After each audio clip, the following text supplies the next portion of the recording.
What's up everyone, Thomas T from Tempered Lion here, and in this video I'm going to be showing you how I mix and process my vocals.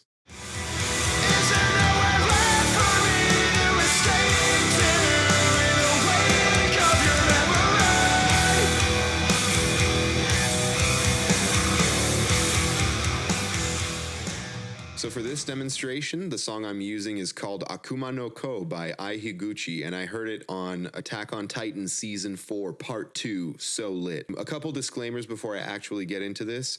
I'm not a sound professional by any means. I haven't graduated from sound school. I'm not a sound engineer, but I've watched a lot of YouTube.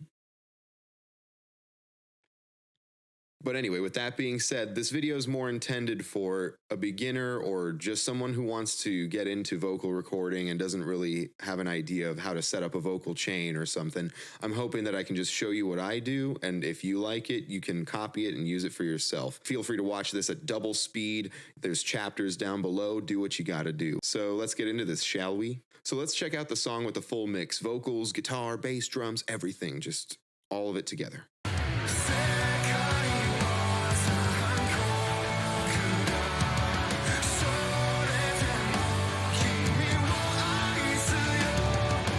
Ai Higuchi, genius, beautiful melodies, awesome song. Go check out the full version. That's the full song, so let's check out what it sounds like with just the vocals, with full processing, mind you.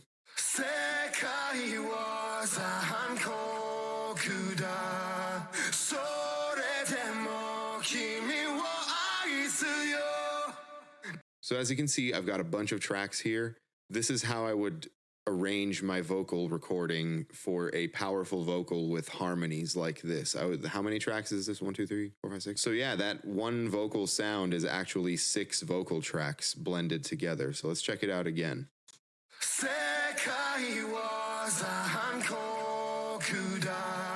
And that's like the final sound I'm going for in the context of this mix, right? Let's check out what I've done on the main vocal line only.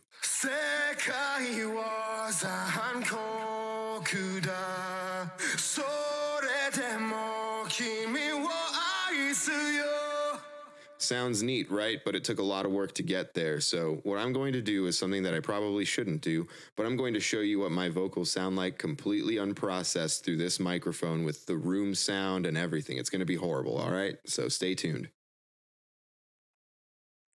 All right, so I gave you fair warning, so prepare yourself. This is going to be pretty rough, but this is exactly what my unprocessed vocals sound like. Here we go.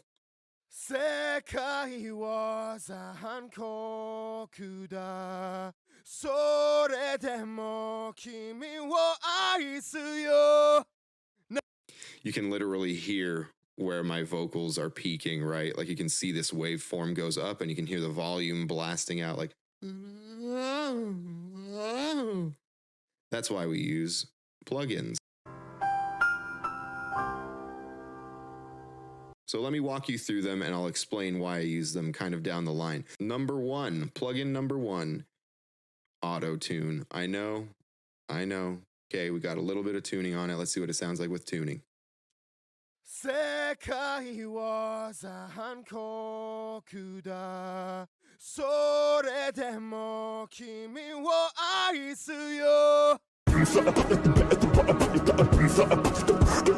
Anyway, second in the list is some EQ. I'm definitely EQing out a lot of low end because when I'm in my booth, it tends to bass boost everything. So I'm taking out a lot of lower end stuff and some vocal sizzle from the chords vibrating and the higher registers here.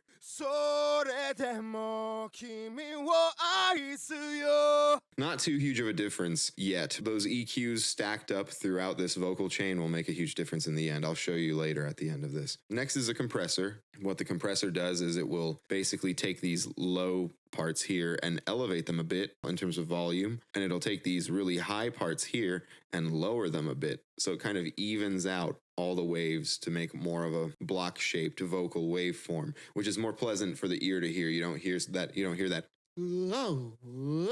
proximity effect, I guess it's called, or something like that. I'm not too fancy with these concepts, but you know. So I'm just using this compressor, 3.6 ratio. I added some gain, the thresholds around here. This is the stock compressor plugin on Pro Tools, so I'm not using anything too fancy yet.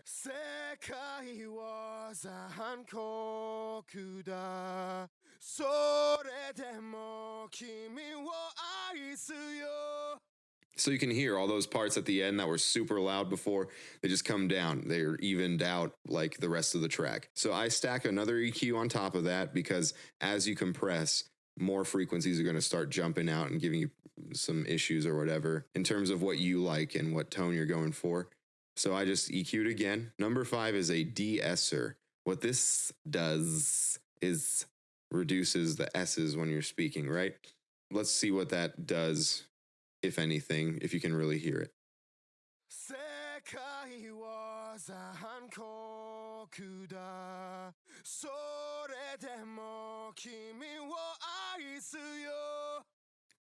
Yeah, so you're just taking down the S sounds a little bit so it doesn't pierce as much. And those are really important. We've got 6 vocal tracks here. If you don't de-S all your tracks, all those S's are going to be punching through. Number 6, it's another compressor, except this time I'm using the Get Good Drums Smash and Grab. I would recommend this one. I use it on everything a lot of the time. Guitars, drums, bass, keyboards, vocals, strings, whatever you want to use. Like this will just add some sauce to it and make it sound awesome. Or if you don't want to, you can just use another compressor. That's number 6, a compressor. Similar settings, 3 ratio, adding some saturation and stuff. Got the threshold here. You'll see what it's doing. Here we go. So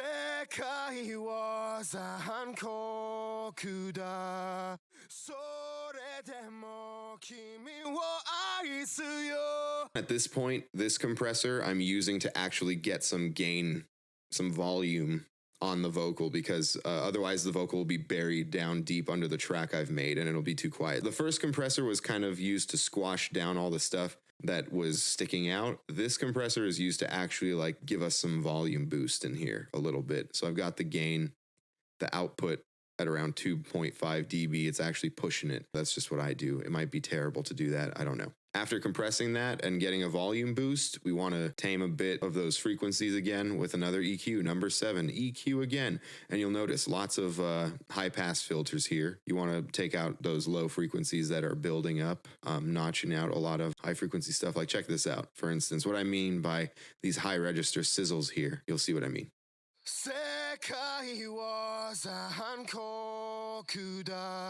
Yeah, so we want to take those down. Number 8, a de-esser. Another one. The reason we do another de-esser is because as you keep adding volume boosts and compressing and adding the gain, the S's will stick out even more, right? Plugin number 9. Another compressor. Wow. Yeah, so you can see these ratios are all 3.5. So if I'm stacking 3 compressors with a 3.5 ratio, that's like a what, 10-11 ratio just on the individual track alone. I'm compressing these vocals pretty good. Compressing them pretty good. That's pro tip, stack compressors. That'll help.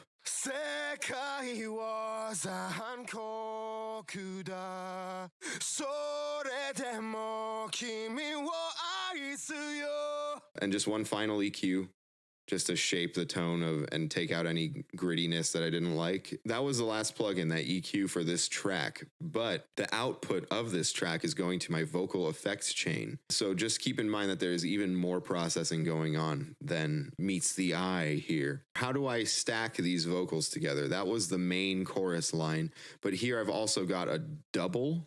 The difference is so minimal that you might not hear it, but let's just check out the doubles that I've done here. This is what is underneath the main line. So this is no main vocal, this is just doubles, and you'll see what I'm saying. It's more of a textural thing.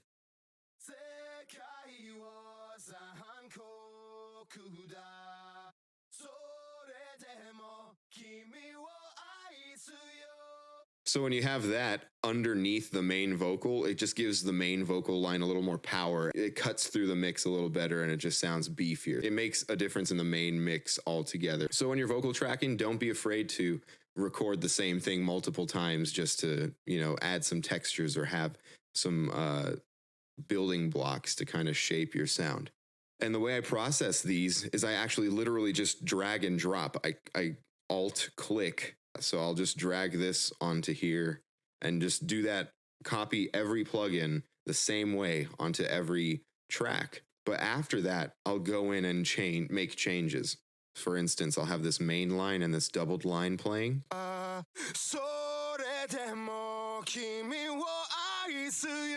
And I'll just be messing with the compressors and the EQs until I get the blend right.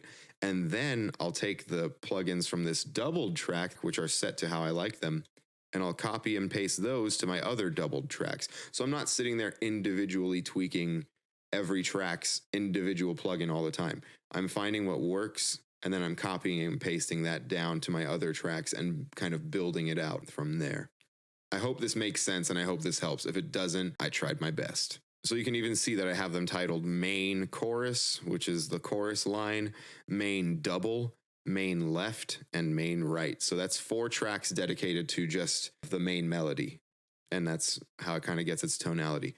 So from there, we go down to the harmonies. The harmonies are processed very similarly to the main vocal. The main difference being that, sort of like the doubles, I am using harder compression and keeping the volume a little bit lower just so that it settles into the mix like a background vocal, as opposed to just right in your face like you want the center vocal to be. Panning these out hard left and right will kind of give you that cool wide effect on the vocal. So let's hear the vocals again with and without harmonies.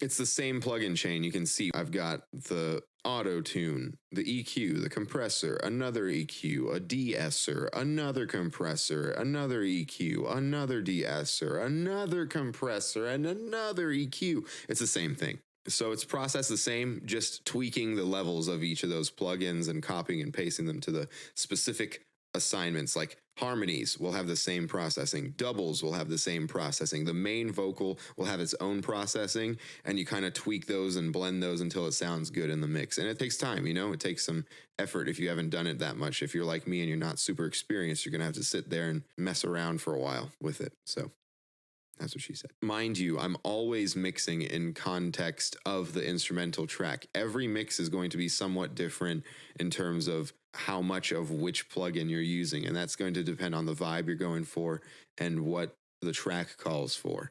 All 6 of these vocal tracks here are routed to a track called vocal effects. The track is playing into this auxiliary input and then being output to the speakers. And when you do that, you can add a bunch more effects. Make sure it's in stereo, because when you have panned vocals, you want to be able to process the left to right panning it anyway. So let's listen to the vocals without any of these bus effects here.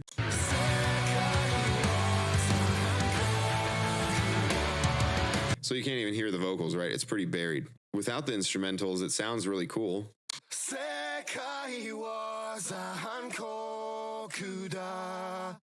But we can do better. It's not loud enough to cut through the instrumental mix. So what I do on this vocals effects bus is kind of similar, except this is more like a tone shaping and volume mastering sort of thing with some delay and reverb. So I'll walk you through this as well, okay? So this is being applied to all 6 vocal tracks. Just remember that. All right, vocal bus. Number 1, super cool plugin. It's called the Howard Benson Vocal Suite. Shout out to Groot Guitar. You already know. This plugin is really cool for doing a lot of things. You can see it's got a compressor here, EQ here. You've got a multiplier here, which will kind of make it sound like there's more than one voice going on, which is really cool. You've got a stereo widener. You've got a delay. You've got a reverb and a gain meter here. You can increase and lower the gain to the right spot, which is, it's so cool. It's just, it does everything in one plugin. So let's just see what it does.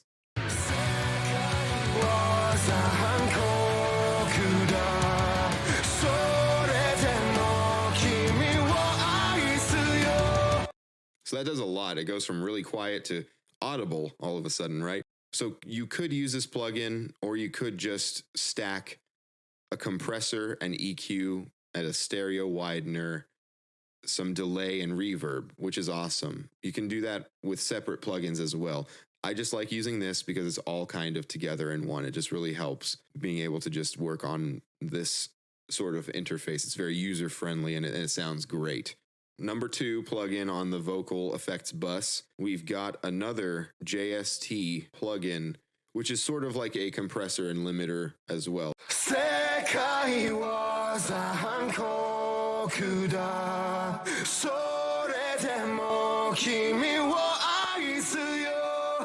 This one is kind of bringing the volume down. As you can see, I'm lowering the volume more than I'm compressing it. So plugins number 3, 4, 5, 6, 7, and 8. So yeah, numbers 3 through 8 are all EQs, believe it or not. The more vocal layers you stack, the more EQing I like to do. I know you could probably do this with like 1 or 2 EQs. Honestly, you don't need 7 or like 5, whatever I did. You don't need 5 EQs to do what I'm doing. But I just like to do little tweaks. Some people are more confident and they can just do big scoops and big pushes and all that stuff. I just kind of tweak a little bit and just see what's going on. I boosted the high end at the very end here on the last EQ, just a tiny little bit of high shelving here. Yeah, that's it for the EQs. So basically we've gone compressor, EQs, and now is the delay.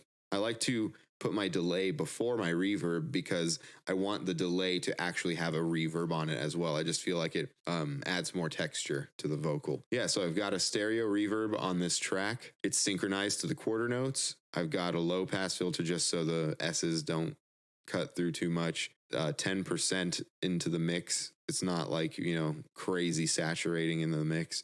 Let's see what it sounds like on its own. No instrumental.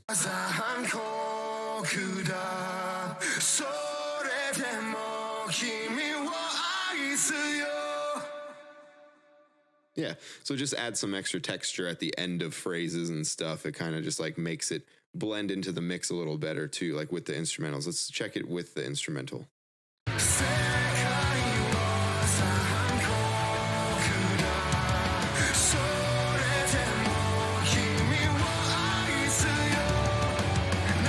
Almost inaudible, but that's the thing. You'll probably notice a lot of these things by themselves are almost inaudible, but once you've stacked like 20 plugins on top of each other, you can bet you're going to hear it.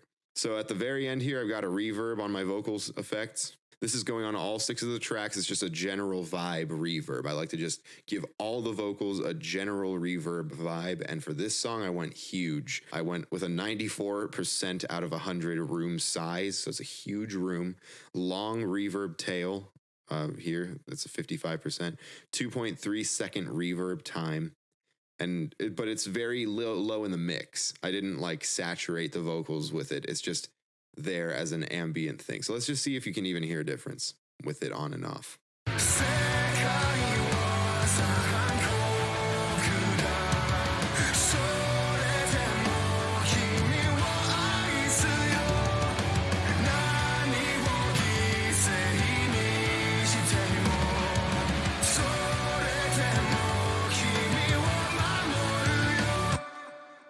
Yeah, so just adds a little bit of texture. Sounds cool to me.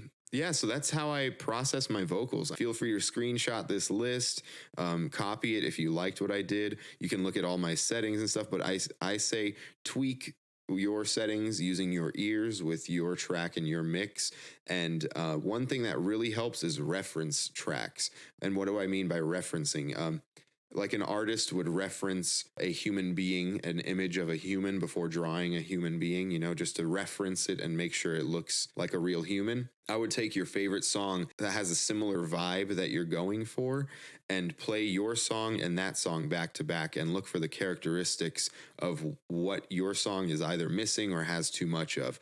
All these things will help you kind of get the sound you're going for. There's no right answer here as far as I'm concerned because I don't know any right answers. But yeah, I hope this video helped out. It's a journey trying to get your vocal chain, just like it's a journey trying to get guitar tones and all that. But once you find what you like and what works, it's a very repeatable process. If you're into covers and original music and all that stuff, feel free to subscribe and hang out. Check out what I do on this channel in the future. Join the Discord if you want to share your own music or talk about music production stuff with other cool people. Follow my Instagram for shenanigans, and I hope to see you guys at the next video. Peace.